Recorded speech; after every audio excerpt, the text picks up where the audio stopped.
Hi எல்லோருக்கும் வணக்கம். Big boss season 8 Tamil சொந்த வீடியோவில் நம்ம இன்னைக்கு வேற லெவலில் ஒரு டாஸ்க் வந்து கொடுத்தாங்க. ஸோ ஆரம்பத்தில் இருந்த இன்ட்ரெஸ்ட் வந்து போக போக குறைஞ்சிக்கிட்டே இருக்குது. ஸோ கொடுத்த உடனே இந்த டாஸ்க்கை வந்து பார்த்தீங்கன்னா தன் வசம் இழுக்கணும்னு சொல்லிட்டு முத்து ஒரு பக்கம், இன்னொரு பக்கம் நான் இழுக்கணும்னு சொல்லிட்டு அருண் ஒரு பக்கம் இழுத்து கொண்டு போனாலும் இப்போ வந்து ரூல்ஸ் போடுறேன் அப்படின்ற பேரில் இவ்வளோ டிலே ஆகி கடைசி வந்து பார்த்தீங்கன்னா ரூல்ஸ் ஃபைனல் பண்ணி அதை வந்து சொல்லி அதில் ஒரே ஒரு ரூல் மட்டும் மாற்று கருத்து இருக்குது ஒர்க்கர்ஸுக்கு. ஸோ அது என்ன ரூல் அப்படிங்கிறத பற்றி டிஸ்கஸ் பண்ண போகிறோம்.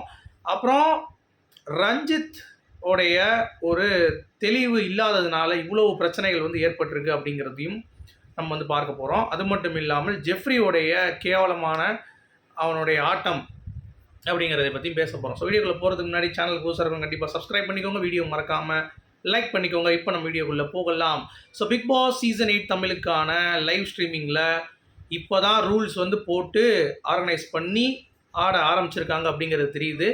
ஸோ காலையிலேருந்து அவங்களுடைய மனநிலை எப்படி இருந்தது அப்படின்னு சொல்லி பார்த்தீங்கன்னா, ஒரு டக்குன்னு ஒரு டாமினண்ட்டாக எடுக்கணும். ஒரு சண்டை இருந்துச்சு அருணுக்கும் தீபக்குக்கும், அதை அப்படியே முத்துக்கிட்ட வந்து அப்படியே கேரி ஆச்சு. அதுக்கடுத்து முத்துக்கிட்ட வந்து பார்த்தீங்கன்னா நம்ம அருண் வந்து சண்டை போட்டு அதை முடிச்சு விட்டாரு. அதுக்கடுத்து அருணா முத்துவா அப்படின்ற மாதிரி தான் கேம் வந்து ஃபைனலாக ட்ராவல் ஆச்சு அப்படிங்கிறத நம்ம எல்லோரும் பார்த்துக்கிட்டு தான் இருந்தோம். அது வரைக்கும் இன்ட்ரெஸ்ட்டாக போன கேம் அதுக்கடுத்து வந்து எல்லாம் கேமுக்குள்ளே போகிறேன் அப்படின்னு சொல்லிட்டு ரூல்ஸ் போடுறேன், அது இதுன்னு என்ன ரூல்ஸ் போடலாம் அது இதுன்னு பேசும்போது இவங்களும் வந்து இதெல்லாம் எது வந்து அவங்க போட்ட நம்ம வேணான்னு சொல்லலாம்னு சொல்லி பேசும் பொழுது அது ரொம்ப மாதிரி அப்படியே இழுக்குது, கரகரன்னு அறுக்குது அப்படிங்கிறது தான் யதார்த்தம். இந்த டாஸ்க்கு பதிலாக ஏதோ ஒரு கேஸ் போட்டு விஷால் தர்ஷிகா காதல் உண்மையா பொய்யா, இல்லை வந்து சத்யா மிக்சர் சாப்பிடுவது கரெக்டாக தப்பா அப்படின்ற மாதிரி ஒரு கோர்ட்டில் கேஸ் போட்டு கூட இதெல்லாம் பண்ணியிருக்கலாம் அப்படின்ற மாதிரி எனக்கு ஃபீல் ஆகுது. ஸோ மேபி அதை பண்ணியிருக்கலாம். பட் அதை விட்டுட்டு இவங்க இதை பண்ணிட்டாங்க. ஸோ என்னென்ன ரூல்ஸ்னு பார்த்தீங்கன்னா, இந்த ஐயானு கூப்பிடணும், மரியாதையாக இருக்கணும், சாப்பாடு எப்படி, தண்ணி எப்படி, உள்ளே வந்து எப்படி வர்றப்போ பெர்மிஷன் கேட்டு வரணும், அந்த மாதிரி சின்ன சின்ன ரூல்ஸ்லாம் வந்து ஓகே அதெல்லாம் சரின்ட்டாங்க. ஒரு மிகப்பெரிய ஒரு ரூல் வந்து யூனியன் லீடரு, ஏன்னா அவன் தான் கான்டாக்ட் வச்சுக்க போகிறான் மேனேஜ்மெண்ட்டுக்கும் இங்கேயும் ஒர்க்கர்ஸ்க்கும்.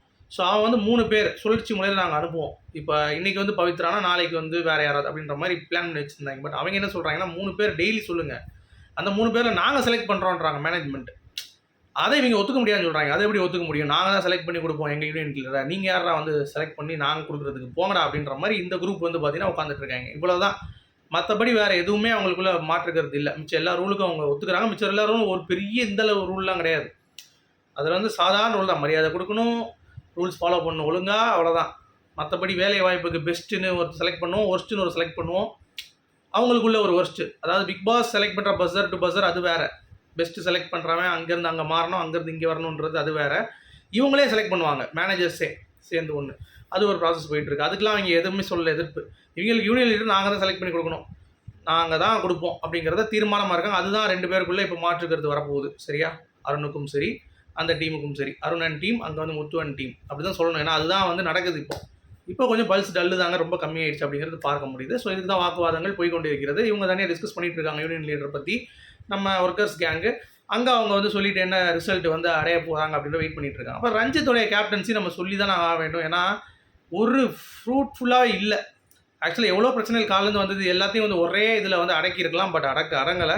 பட் அட்லீஸ்ட் அந்த பிரச்சனையாச்சும் நடந்துச்சு. இல்லாட்டி இன்றைக்கி கண்டென்ட் சுத்தமாக இருந்திருக்காது. நல்ல வேலை ஒரு 3 ஃபைட்டாச்சும் இருந்துச்சு. இல்லாட்டி வந்து இன்றைக்கி கண்டென்ட் சுத்தமாக டல்லு தான். அது இல்லை அப்படிங்கிறது தான். அடுத்து ஜெஃப்ரி. ஸோ ஜெஃப்ரியை பற்றி பேசி ஆகணும். அவன் வந்து ஒவ்வொரு பொண்ணுங்களாக எடுத்து அவங்களுக்கு மைண்டுக்குள்ளே போய் விதைச்சி ஒரு கேம் விளாண்டுட்டு இருக்காங்கிறது நம்ம சொல்லிட்டு தான் இருந்தோம். கோவா கேங்கில் ஜாக்லின் கூட படுத்துட்டு இருக்கிறது, அப்புறம் சௌந்தர்யா மடியில் படுத்துட்டு இருக்கிறது, இந்த மாதிரிலாம் வந்து ட்ராக் பண்ண ஜெஃப்ரி இப்போ வந்து பார்த்திங்கன்னா பவித்ராவுடைய மடியில் படுத்துக்கொண்டு அவன் வந்து பவித்ராவுடைய கேம் வந்து ஸ்பாயில் பண்ண ஆரம்பிச்சிட்டான் அப்படிங்கிறது தான். So he is a very clever and dirty player. அதாவது அசல் நிக்சன்லாம் வந்து பார்த்திங்கன்னா ஒரு ரகத்தை சேர்த்துக்கலாம். இவன் அக்கான்னு சொல்லிட்டு எல்லாருக்கிட்டையும் போய் க்ளோஸ் ஆகி அவனுக்கு தகுந்த நேரங்களில் அவனுடைய வேலைகள் என்ன அப்படிங்கிறதையும் வந்து ரெஜிஸ்டர் பண்ணி தப்பிச்சு கொண்டே இருக்கிறான் அப்படிங்கிறது பார்க்க முடியுது. ஸோ ரொம்ப கேடுகட்டவனாக ஜெஃப்ரி இருக்கான் அப்படிங்கிறது. இதில் நிறைய பேர் வந்து ஒரு ஃபன்னுக்கு சொல்கிறேங்கிறதுக்காக சூப்பராக பண்ணுறான், விளையாடுறான் அப்படின்றாங்க. டேய், அவன் எப்படி விளையாடுறான்னு பார்த்தீங்களா? எவ்வளோ கேவலமான விளையாட்டு. நீங்கள் சொல்லுங்கள் பார்ப்போம், உங்களுடைய கருத்துக்கள் சொல்லுங்கள். மீண்டும் சந்திப்போம். Good bye.